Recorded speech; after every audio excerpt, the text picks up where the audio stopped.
My friend John Chaplin reminded me a little earlier, or my university friend John Chaplin. We used to give presentations and say, can you hear him in the back? No. Well, tough luck. Can everybody hear now? And up you too, Roger. Is that better?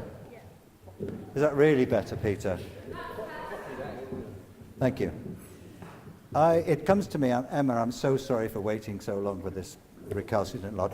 I'd like to welcome one and all, especially those who have had the arduous journey from all four corners of Hinchley Wood. First of all, may I on your behalf, may I on your behalf say a big thank you to our choir, Get Gospel, for their enchanting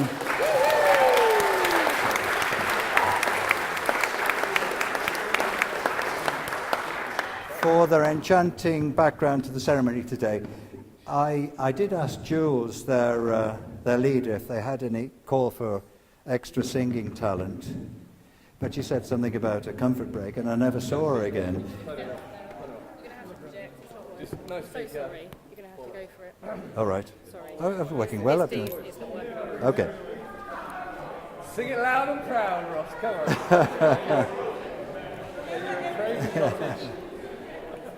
The room, the side of the room.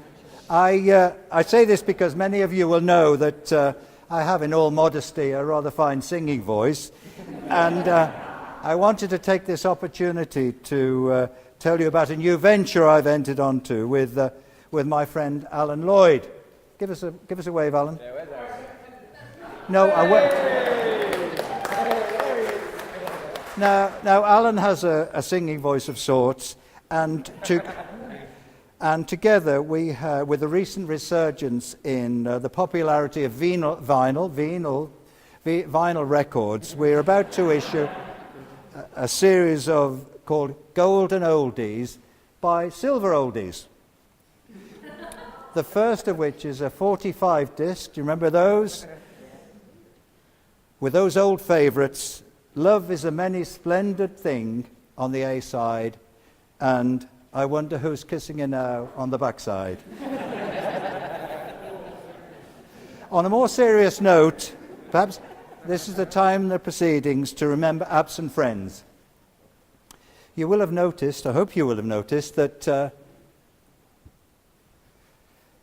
the tables are named for sports people admired by Sophie and Sam. The top table is dedicated to the late Lillian Board.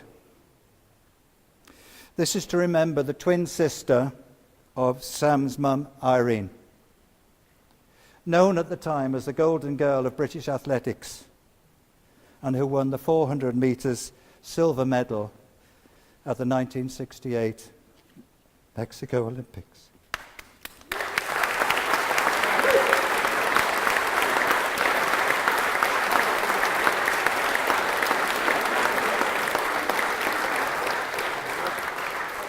Sadly, Sam's grandparents, George and Franny and Joan and Jack are no longer with us. And as my dad died some 40 years ago, Sophie has the only surviving grandparent, her nan, my mum, Elsie, aged 96, and who lives in Cornwall. She very much wanted to be here, and trust me, you would have known she was here. But the difficulties of travel have decreed that she remains at home today, comforted by a Poldark box set, to say nothing of being on a hot date tonight with John, her sprightly next-door neighbour, who is proud of actually being 2 weeks older than her. I should let you in a little secret here, that actually a month or so ago, this was written as Stanley, her other side neighbour, who is a mere 92, but sadly he didn't make it to the starting line. So on we go. Didn't you know that? Sorry, he died. Yes. This is how you tell us? You're in the will, Doc, don't worry. Many of you will have met Jane and Bertie, Mary's mum and dad, Sophie and Jack's much-loved Granny and Grampy. Bertie particularly loved a family occasion and was in his element at a party. After he died a few years ago, we were clearing his effects and discovered to our delight a small index box of 100 or so cards, each of which was written in his own beautiful handwriting, a series of jokes. Being the vicar of Evesham, a canon of the Church of England, and a prominent Freemason, he was often called to speak in public. But there was a complete lack of sanctimony and smut in his jokes. Let me share one with you. Woman commissioned, this is relatively shorthand, woman commissioned artist to paint her portrait for a fee of £300. She immediately wrote out a cheque for £400 and handed it to him. We agreed £300, but you've made the cheque for £400. Woman, yes, I know, but I find this embarrassing. It's just that in the hope that you will paint me in the nude. Artist, oh, I don't mind, but I must have somewhere to keep my brushes. Can I keep my socks on? Yeah.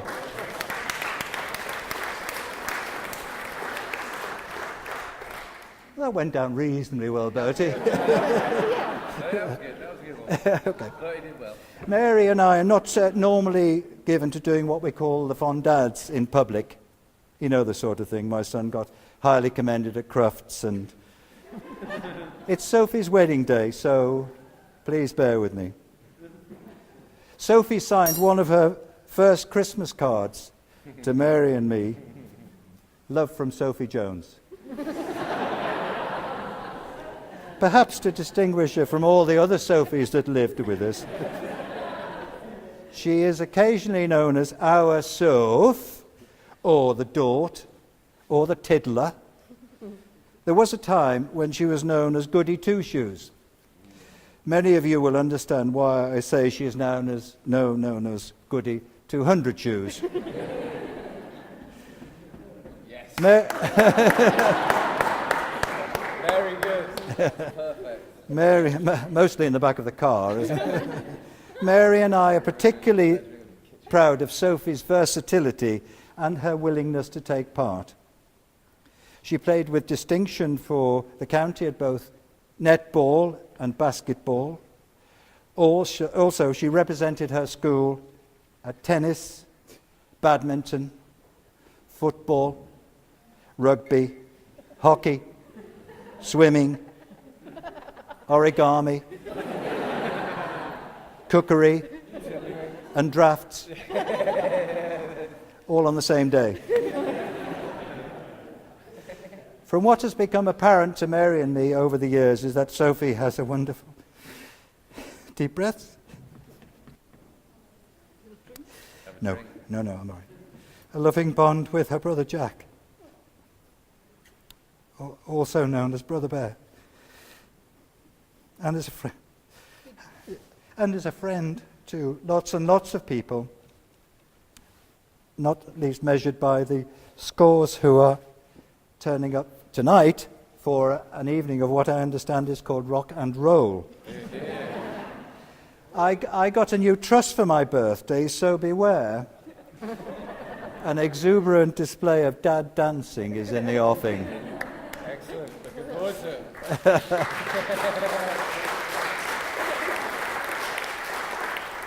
it. You will know that Sophie has a great sense of humour. Not merely the ability to laugh at jokes, but a creative sense of humour, particularly when spotting the idiosyncrasies of life, not least when her father makes some less than cogent argument about a topic he knows absolutely nothing about. Deep breath. But most of all, the quality that makes Mary and me so proud of Sophie is her immense compassion. It's coming. I'm coming, Emma. Don't worry, Lord. Underpinned, may I say it, a certain wisdom. Not least in understanding the difficulties facing other people. So,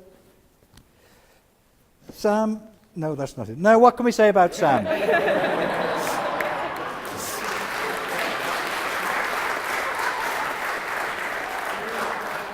Sam is a Spurs supporter. Yeah. So finally, now, by a quirk of fate, Sam became known to us through our friends Loveday and Ed. Give us a wave, Loveday and Ed. Where are they? Give us a wave. There they are. Yeah. Who met Sophie and Sam on their first date in a pub. Sophie and Sam, Ed and Loveday in a pub. Now there's a surprise. As befits good friends, they asked Sam if his intentions were honourable. In the courteous manner we have come to admire, he apparently told them to mind their own bloody business. I first clapped eyes on Sam when I had Sophie with me at Craven Cottage. The two of them were I wasn't there. Sam was in rows ahead. The two of them were constantly texting each other. No doubt about the high quality of Fulham's play. Ha ha. To meet Sam Emery is to like him straight away. He too has a lively sense of humour, a strong awareness of family values, and a characteristic I personally value very highly, a lack of bombast and conceit. He's not being sarcastic. No. That wasn't sarcasm. He's a sports lover, if supporting Spurs can be deemed so. I'll let you judge. I hope you don't mind me saying to David and Irene, that Sam has long ago become a much-loved member of our family also. Furthermore, he has acquitted himself admirably in that game beloved by all the Webb Joneses, taking the piss out of me. Sam had the good grace to ask for our permission to marry Sophie, and after we'd pondered on it for a few weeks, we finally said yes. Hold on a second. So on Sophie's birthday, he finally popped the question. Sophie phoned me later that day and said, "Daddy, I'm so happy."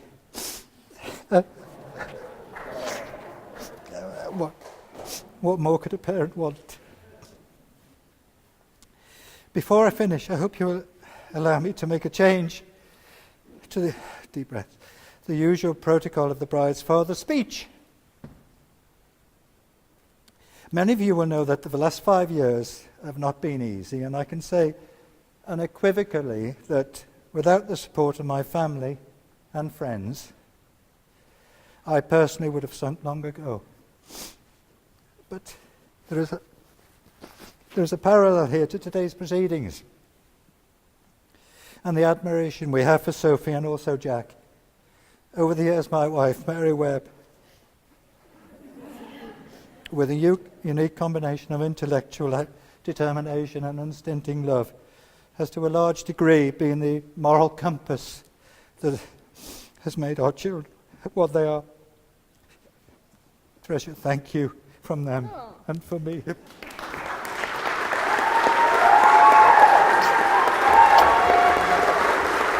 I didn't read you that bit. I chopped it.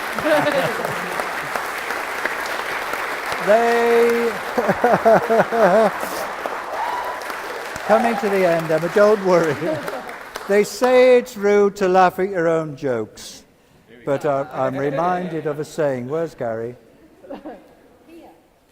Where's Gary? Wave, Gary, for heaven's sake. I'm reminded of an old saying beloved by our old friend Gary Young. Less of the old. I laughed so much I nearly bought a round.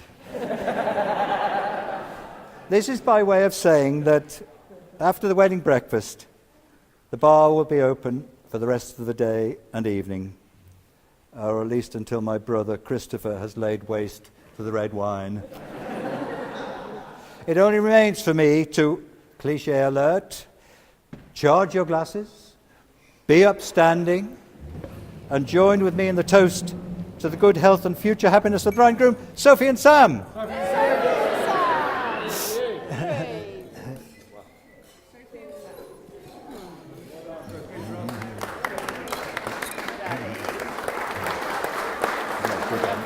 I love you, Dad. I love you. Oh, there we are. Sorry about that. You said some nice things about me. Well, there we are. None of it was true. Oh, I love you. Come on, sit down. Sit down. love you. Stop this messing about.